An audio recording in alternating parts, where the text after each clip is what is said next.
प्रस्तुत है सिंगरौली जिले की चिट्ठी।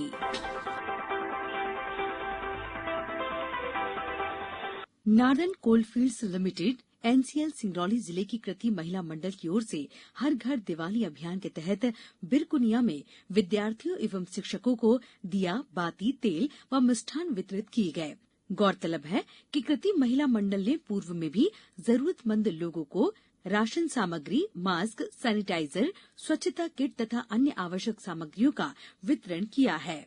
धनतेरस के त्योहार को देखते हुए एसडीओपी व थाना प्रभारी मोरवा द्वारा संपूर्ण बाजार का पैदल भ्रमण कर व्यापारियों को हिदायत दी गई कि त्योहार में कोई व्यापारी दुकान रोड पर न लगाए। साथ ही कियोस्क सेंटर और एटीएम में जाकर गार्ड और संचालकों को सुरक्षात्मक दृष्टिकोण से समझाइश दी गई।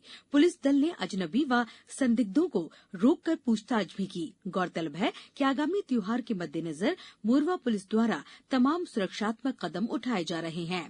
सिंगरौली जिले में कोरोना वायरस की स्थिति अब नियंत्रण में है। जिले में कोरोना संक्रमण के कुल मामलों की संख्या 1419 तक पहुंच चुकी है। वहीं इनमें से 1264 अब तक ठीक हो चुके हैं। जिला कलेक्टर राजीव रंजन मीणा ने कहा कि कोविड-19 को देखते हुए सोशल डिस्टेंसिंग का पालन करें और सदैव मास्क का उपयोग करें। नियमित अंतराल पर अपने हाथों को साफ पानी व साबुन या सैनिटाइजर से साफ करते रहें। इंडिया पोस्ट पेमेंट्स बैंक द्वारा डिजिटल जीवन प्रमाण पत्र सेवा अब आईपीपीवी और पोस्ट ऑफिस के माध्यम से जिले में भी उपलब्ध है। डिजिटल जीवन प्रमाण पत्र पेंशन भोगियों के लिए एक बायोमेट्रिक सक्षम डिजिटल सेवा है। केंद्र सरकार, राज्य सरकार या किसी अन्य सरकार के पेंशनर्स इस सुविधा का लाभ आईपीपीवी माइक्रो एटीएम इंटरफेस के माध्यम से ले सकते हैं। अग्रणी जिला प्रबंधक रश्मि सक्सेना ने बताया कि डिजिटल जीवन प्रमाण पत्र की ये सेवा आईपीपीवी के साथ साथ गैर आईपीपीवी ग्राहकों को भी दी जाएगी।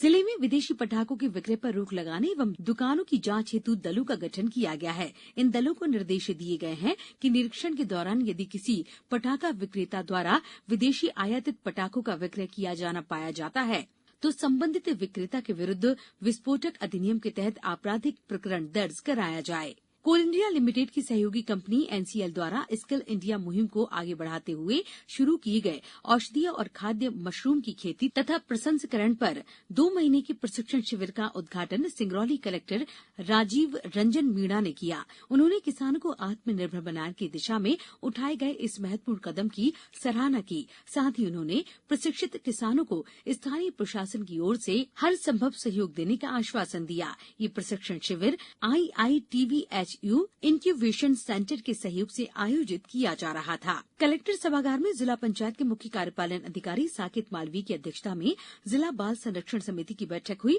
बैठक के दौरान श्री मालवीय ने समिति द्वारा किए जा रहे विभिन्न कार्यों की जानकारी ली। उन्होंने सुझाव दिया कि जिले में शिशु गृह एवं बाल गृह की स्थापना के लिए आवश्यक कार्रवाई की जाए।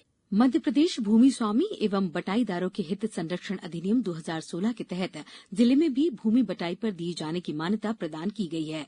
सामान्य तौर से कृषकों और भूस्वामियों द्वारा अपनी भूमि अन्य व्यक्तियों को धन या फसल का अंश भूमि स्वामी को देकर खेती के लिए भूमि दे दी जाती है, जिसे सामान्य तौर पर बटाई, सिकमी, अन्य स्थानीय नामों से जाना जाता है। अब कोई भी भूमि स्वामी अपनी भूमि बटाई पर देने या किसी व्यक्ति द्वारा बटाई पर लेने की वैधानिकता तभी मानी जाएगी जब दोनों पक्षों के द्वारा इस अधिनियम के अंतर्गत समझौता किया गया हो। इसी तरह बटाईदार की फसल क्षति की देय राहत राशि, बीमा राशि और कृषि उपज का उपार्जन के लिए शासन द्वारा तभी स्वीकार माना जाएगा जब भूमि स्वामी और बटाईदार के मध्य इस अधिनियम के अंतर्गत अनुबंध हुआ हो। रीवा जोन के नए पुलिस महानिरीक्षक उमेश जोगा ने सिंगरौली का दौरा कर पुलिस अधीक्षक कार्यालय में सभी अधिकारियों कर्मचारियों की बैठक ली। उन्होंने जिले में लंबित मामलों, चालान, जमीन संबंधी विवाद, शिकायत संबंधी मामलों पर आवश्यक निर्देश दिए। वहीं श्री जोगा द्वारा आगामी त्योहारों में विशेष ध्यान देने की भी हिदायत दी गई। सिंगरौली जिला मुख्यालय से जोड़ने वाली प्रमुख जयंत मोरवा रोड